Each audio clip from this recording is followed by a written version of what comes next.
This is Ogtv Comprehensive News Package. Thanks so much for joining us.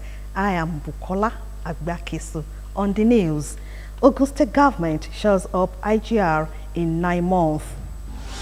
African Development Bank picks Ogun for agricultural project. U.S. passengers on Japan cruise ship face further quarantine. Anyone who has ever made anything of importance was disciplined. Nigeria Electricity Regulatory Commission directs DISCOs to gross up tariff by 50%. I'll give you details on the business news segment. I am Olayinka Shodunke. And tonight on the sports segment of the news, Spain's World Cup winner Iker Casillas eyes Spanish Football Federation presidency. These and many more on the sports segment later when I return. My name, Hakeem Akitunde. You're welcome. Now the news in full. Due to ingenuity and reforms put in place by the current administration in Ogun State in the area of revenue generation, the government, through its Internal Revenue Service, has generated the highest revenue since inception without the selling of lands. The State Governor, Prince Dapo Abiodun, disclosed this while receiving the chairman of the Federal Inland Revenue Service, FIRS, Mohammed Nami, in his office. Governor's Office correspondent Tunde Olaniro reports that the state will be a worthy partner with the FIRS. His reports. Mohammed Nami was appointed by President Muhammadu Buhari in December 2019 as the chairman, Federal Inland Revenue Service, FIRS. His first state on a courtesy visit is Ogun State, and the purpose of the visit was to seek partnership with the state for revenue generation into the purse of the federal government. As you are aware, with the Finance Act passed into law, the only government agency that is responsible for the administration of stability is now Federal Inland Revenue. So we seek for your support in that regard, so that payments are not just done net of withholding taxes, payments are not just done net of value-added tax, but stamp duty too is deducted and remitted as and when due. He noted that the new finance law, which was signed to law by the president, will undoubtedly improve the country's ranking in the Ease of Doing Business Index. When I came on board, I was made to understand that FIRS played a huge role in ensuring that our global rating of ease of doing business was moved up significantly. That is still going to go up with the Finance Act passed into law. Ogun State Governor Prince Abiodun assured FIRS of partnership in the area of exchange of information, capacity building, and revenue collection. Mr. Chairman, I'd like to proudly say to you that to date, Ogun State Internal Revenue Generating Agency or Service is recording the highest revenue ever achieved since the establishment of that agency under my watch. And I'm proud to say that we've achieved that highest level of performance without even revenue accruing from land sales. We have barely started selling any land yet since I assumed office, because we wanted to properly dimension what indeed are our revenue without land sales. I mean, land is like our oil in the state, so it's a no-brainer. But let's be more efficient. Let's block leakages. Let's be more effective, and let's see how much we're able to generate, and then land sales will be a plus. He noted that the new finance law in the country will bring vibrancy into revenue collection. We are the industrial capital of this country. There is no meaningful industry in Nigeria that is not here in Ogun State. However, when VATs are computed, what we see is different, because these industries have the administrative headquarters in Lagos. Lagos gets the benefit of the VAT. I believe you call it attribution. In revenue, in resource control. I believe that we should visit this, we should look at it, and we should try and find a way to more equitably compensate us, because a factory cannot be here selling their finished goods here, and the VAT, which is an ad valorem tax, which is payable every time those goods exchange hands. Collection of revenue is of the essence in the country, especially when the nation's 2020 budget is on the deficit. Hence, all hands must be on deck for a successful implementation of projects. Tunde Olanero, Ogtv News. On agriculture, in its bid to diversify the economy and have a sustained mechanized agricultural system, the federal government has concluded plans with the African Development Bank to upscale the sector. At a stakeholders forum in Abuja, 3 states, Benue, Ogun, and Kano, as well as Abuja, where agricultural clusters are to be established, discussed the modalities for the project. It is an agricultural development project designed by the African Development Bank towards having food and upscaling agricultural productivity in the country. The project is to be jointly funded by the bank, federal government, and participating states. Agricultural clusters are to be established in Abuja, Benue, Ogun, and Kano states. The target crops are vegetables, cocoa, cotton, livestock, including dairy and hide skin. This forum is therefore organized for discussions on how to take off would look like, as well as examine the commitment of the relevant stakeholders. If plan is well executed, the construction of infrastructure for special agro-processing zones will commence before August. And still on agriculture, the Minister of Agriculture and Rural Development, Alhaji Mohammed Sabo Nanono, recently reiterated the federal government's plan to distribute tractors, fertilizers, chemicals to farmers under a soft loan scheme designed to boost agricultural mechanization in the country. In this special report, stakeholders highlighted what that portends for the agricultural sector. Idowu Fabajo has the details. The federal government, through the Minister of Agriculture and Rural Development, Alhaji Mohammed Sabo Nanono, highlighted its plans to distribute over 10,000 tractors and inputs to farmers in the 774 local government areas in Nigeria.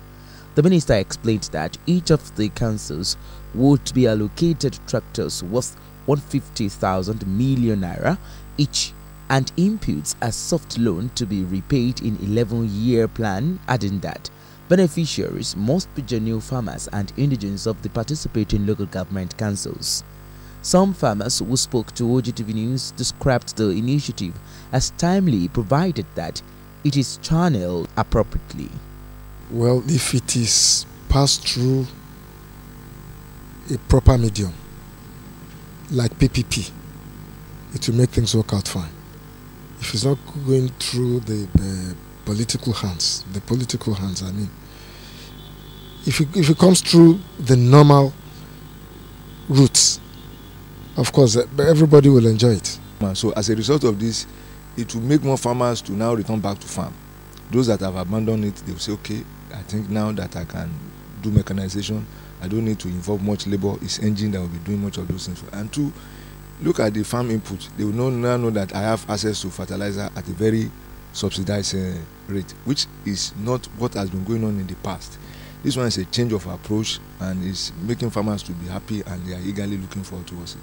The gesture is to assist farmers to boost their production capacity so that the government could mop up excess produce for strategic reserves.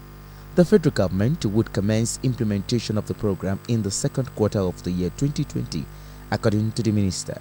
It will first of all improve the level of unemployment, more youths that have left agri because of the labor-intensive nature of it, they will want to return back now since it has been now mechanized. So then through down the value chain line now, you will now see that not everybody will go into production. More people will now move into the marketing. Some will move into the processing. So along the line, you find out that more people will come in. And you now find out that those our parents that are in the village that are already aging, they will be replaced. And the modern way of farming now will make sure that employment generally will improve, and we will find out that food security will be secured at least to the barest minimum. The 10,000 tractors they promised they're going to give to farmers, if it eventually comes, wow, it's going to make farmers very happy. It's going to turn the economy round. All the graduates, they're unemployed, they'll have work to do. In fact, even the streets, the market women too will laugh to the bank. These farmers are of the opinion that the initiative will also increase the economic growth of the country. Idowu Fabaju, Ogtv News. On capacity building, the current administration in Ogun State will not relent in its effort towards providing adequate and inclusive quality education for the people living with disabilities in the state. Wife of the state governor, Mrs. Bamidele Abiodun, stated this during the training for professionals working with children and youth with special needs in the state. Adebola Oshomoji reports that the training held at the Cultural Center Kuto Abeokuta had in attendance the State Deputy Governor, Engineer Naimot Salako Oyedele reports. Creating long-term change is a way of assisting people living with disabilities to be heard and respected in their communities. It is for this reason that the wife of Ogun State Governor, Mrs. Bamidele Abiodun, partnered with Jesus Place Foundation to organize a 4-day training for professionals working with children and youth with special needs, tagged The Holistic Care of Children and Youth with Special Need, a Multidisciplinary Approach. Mrs. Bamidele Abiodun, at the first day of the workshop, promised to ensure that people living with disabilities are able to access tertiary education, vocational training, adult education, and lifelong learning on an equal basis with others without discrimination. From our inquiries across all the states, we have confirmed that the government runs 5 special needs schools, with another 5 operating in inclusive practice.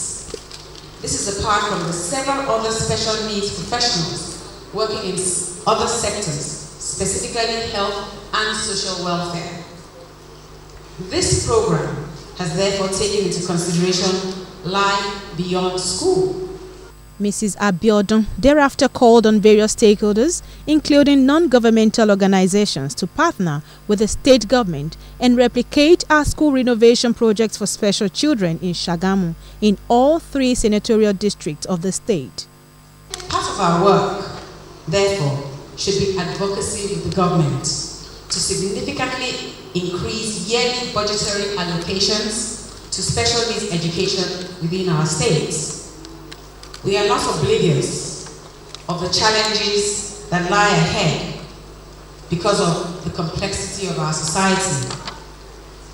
This is why advocacy will not end with the government, but will extend to parents, religious organizations, traditional rulers, and the entire community. Age-old beliefs about special needs children should be left behind, while we seek to pursue understanding and provide urgent help. Deputy Governor of Ogun State, Engineer Naimot Salako Oyedele, said the current administration in the state is set to prioritize education system for the benefit of the citizenry.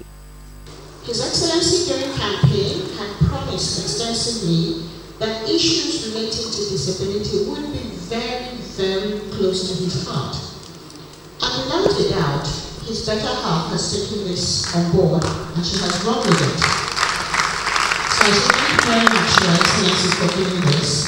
And I want to say that as a government, we are not relenting in our efforts.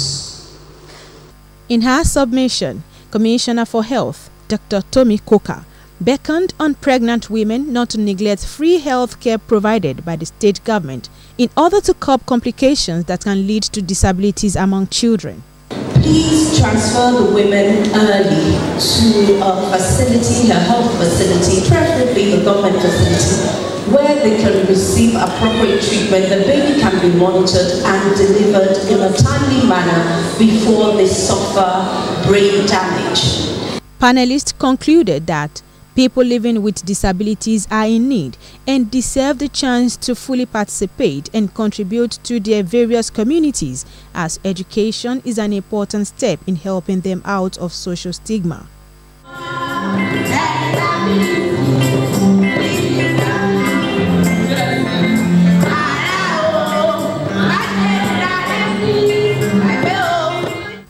Adebola Oshomuji, Ogtv News. And still to come in the news, court restrains INEC from delisting 31 political parties. More news and reports after the break.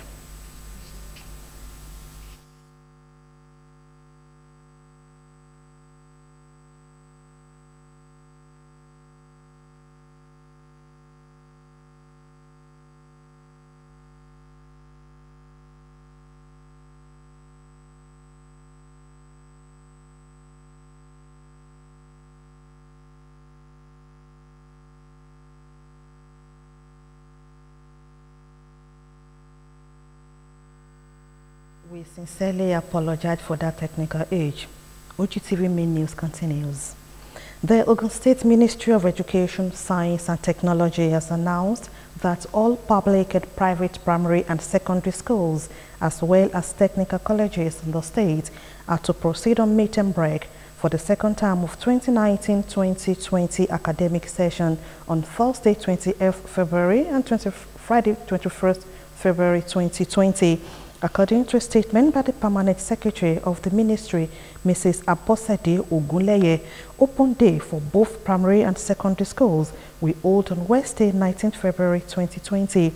The schools are to resume for further academic activities on Monday, 24th February 2020. And still on education, there is need for public-private partnership in order to achieve desired goals in the education sector in Nigeria. This informed the Bengadali Foundation Intercollegiate Research and Quiz Competition organized by Folari Dali International School held at the school's hall, Okimoson, Abeokuta. Elizabeth Esson reports. Minimum wage, 2, to create job, 3, support paid duty. ECOWAS is just for West African states. Now, this currency was to be brought up around 2020, but up to now, most African states have not signed. One example from Applet is when Claudius refers to progress action by saying, "Oh, marathon is run, it's next levels, it's how the proper elders cost upon." Students of public secondary schools in Ogun State making presentation of their research topics at the 18th edition of Bengadali Foundation Intercollegiate Research and Quiz Competition, organized by Folari Dali International School. The competition is an initiative aimed to encourage students at exhibiting their potentials in science, arts, and commercial subjects, and to prepare them for the challenges ahead. Oh, if people can emulate this, our society will be the better for it. If these children are well educated, we won't be finding miscreants, finding loopholes along them.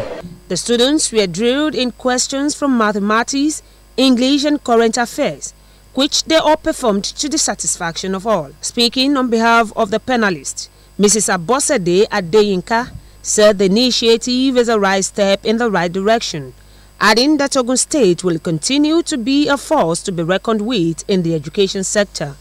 Public school students too are doing very well.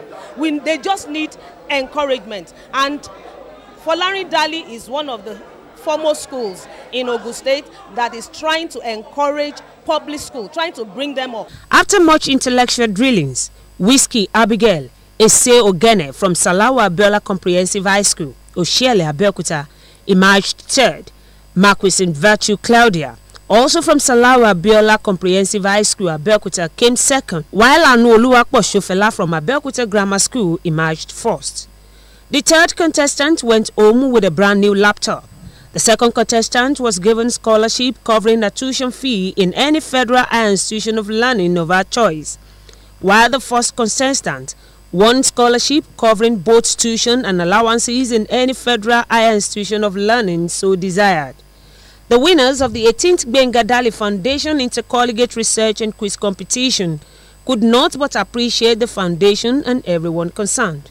I want to express my deep appreciation for the Gbenga Dali Foundation for giving us this wonderful opportunity to be honored right here today. Well, I feel very happy. In fact, I've called my mom and she was very happy. She was shouting.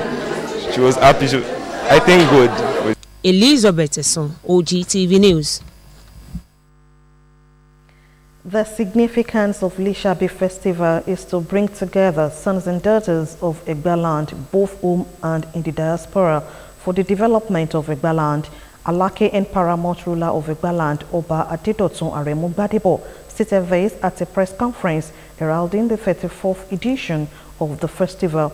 The monarch enjoined Egba indigenes to play their role towards the completion of the proposed new 3,500 capacity Abeokuta City Hall, slated to be launched at the grand finale of the festival. Kolawole Osho reports that the press conference, which was held at the Ake Palace, had in attendance other traditional rulers and chiefs in Egbaland.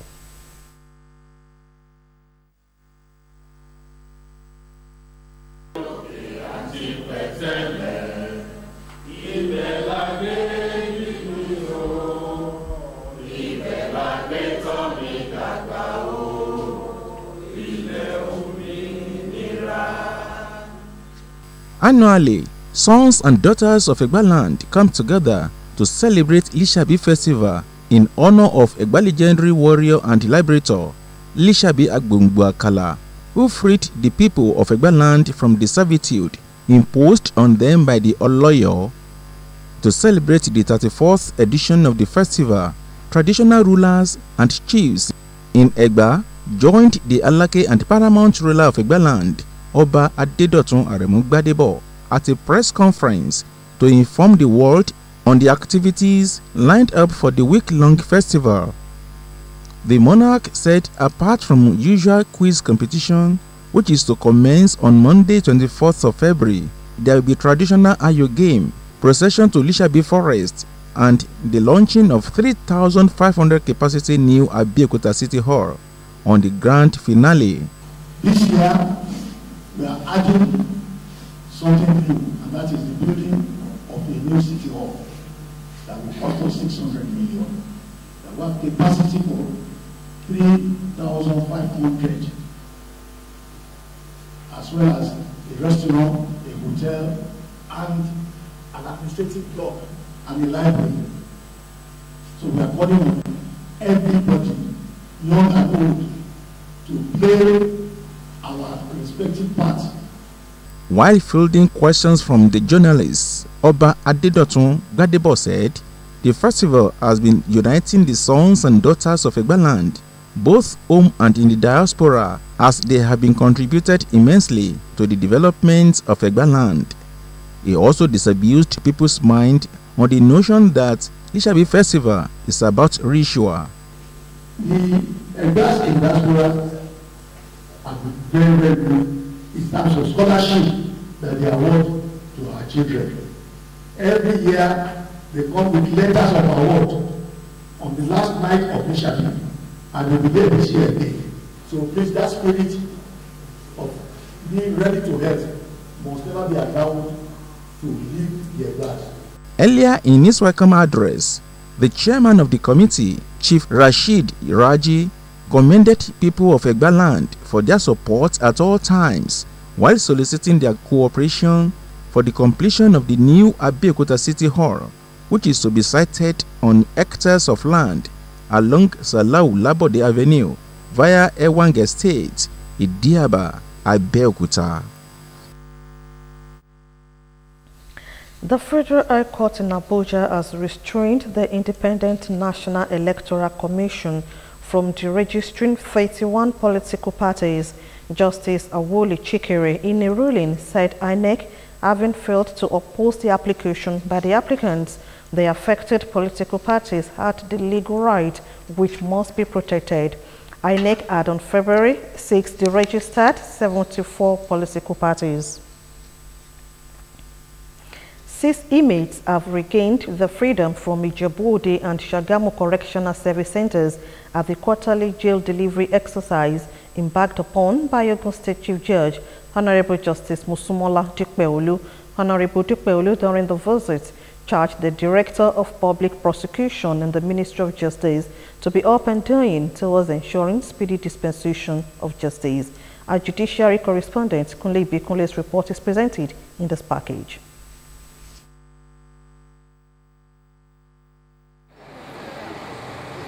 In a quest to decongest the correctional service centers and courts in Ogun State, the State Chief Judge, Honorable Justice Musumola Dikpeolu, has commenced the quarterly jail delivery exercise with a visit to Ijebu-Ode and Shagamu Correctional Service Centers on the first day. The first port of call was Ijebu-Ode Correctional Service Center, as the CJ, Honorable Justice Dikpeolu, released 3 inmates, Gabriel Ege, Destiny Fale, on passionate ground, while Vera Stanley was released on earth ground. At Shagamu Correctional Service Center, the superintendent in charge, Medium Security Custodial Center, Shagamu, Mr. Bolaji Joseph, sought for the provision of court cells in the Remo jurisdiction, just as 3 inmates, Friday Adeni, Muritala Khalifat, and Suraju Tanimu, were released based on appeal filed by a non-governmental organization. The level of the rowdiness in our various courts can pose serious threats not only to the correctional officers who usually produce suspects from custodial center, also to the court principal officers and counsel. In a response, the Chief Judge, Honorable Justice Musumola Dikpeolu, assured them of support to the court cells. I know as a fact that there are court cells in Shagamu High Court, but I understand they are not in use. As soon as we leave this place, we'll go there too. Maybe they are being used for something else. In his remarks, the State Controller, Mr. Bolade Benson, thanked the Chief Judge and her entourage for the visit and enjoyed the released inmates to go and sin no more. Journalist Agba Jalingo has been released from prison custody after meeting his bail conditions. Jalingo, who is the publisher of Cross River Watch, was first arrested by the police in August 2019 on the orders of the Ben Ayade-led Cross River State government. He was subsequently arraigned for treason and attempting to overthrow the state government due to highly critical articles he published. Due to his long detention, Amnesty International had declared the activist as a prisoner of conscience. Last week, there were a series of protests staged in Cross River over his detention. The court, which had earlier rejected his bail applications, subsequently granted him bail last week. The Federal High Court in Abuja has ordered the arrest of a former Controller General of the Nigeria Customs Service, Abdullahi Diko. Justice Ijeoma Ojukwu issued the bench warrant against him for his continued failure to appear in court in respect of corruption charges instituted against him and 2 others by the Independent Corrupt Practices and Other Related Offences Commission. The judge, in issuing the arrest warrant, refused to accept his lawyer's explanation that the defendant was ill and on admission in London. Diko's lawyer, Solomon Akuman-San, who had previously written an undertaking to produce him in court, only presented a medical report in a bid to justify his absence from court on Monday. Mr. Tiamiyu Oladile, Acting Director, Department of Forestry, Federal Ministry of Environment, has announced plans by the federal government to plant 35 million tree seedlings to accelerate afforestation in the country. He said that President Muhammadu Buhari had promised to plant 35 million trees and there were ongoing viable programs to that effect. Oladile explained that the department has adopted practical measures to achieve planting at least 30 million tree seedlings this year. According to him, 30 million seedlings to be planted this year are being exported, while some will be given to farmers to establish plantations and some to be used as enrichment planting in the reserves. He said the seedlings will also be made available this year to all Nigerians at locations close to them to plant. Oladele noted that the rate of deforestation was faster than the rate of tree planting, saying that the government was sensitizing communities on the dangers associated with tree felling, as well as encouraged tree planting in society. The federal government has sent relief materials to inhabitants of Ono in a neighboring community to Borno State, which was attacked recently by Boko Haram insurgents. On Monday, the Federal Ministry of Humanitarian Affairs, Disaster Management and Social Development and the Northeast Development Commission delivered food and non-food items to the people of Ono village. The managing director of the commission, Mohammed Al-Khali, while addressing the villagers, said the commission brought the foodstuffs to provide immediate relief to the victims of the unfortunate incident. According to him, the relief materials included 5,000 blankets, 1,000 bags of beans, 1,000 bags of rice, 50 cartons of tomato paste, 50 cartons of Maggi cubes, and 1,000 mats. Following confirmation in Egypt of the first known COVID-19 infection in Africa, the Minister of Health of the Economic Community of West African States, ECOWAS, has resolved to strengthen cooperation among their countries to deal with the potential threat of the epidemic. Although no case has been officially confirmed within the region, the ministers of the member states who met in Bamako, Mali on Friday agreed to strengthen capacities of national and regional entities in the region in the surveillance, prevention and early detection of epidemics due to COVID-19. Almost all African governments have installed strict screening measures at the airports and other points of entry, and all except Ethiopia have cancelled flights to China. The ministers, however, identified shortcomings of the health systems in Africa as a concern, and experts worried about the consequences that could arise from the emergence of the virus in sub-Saharan Africa.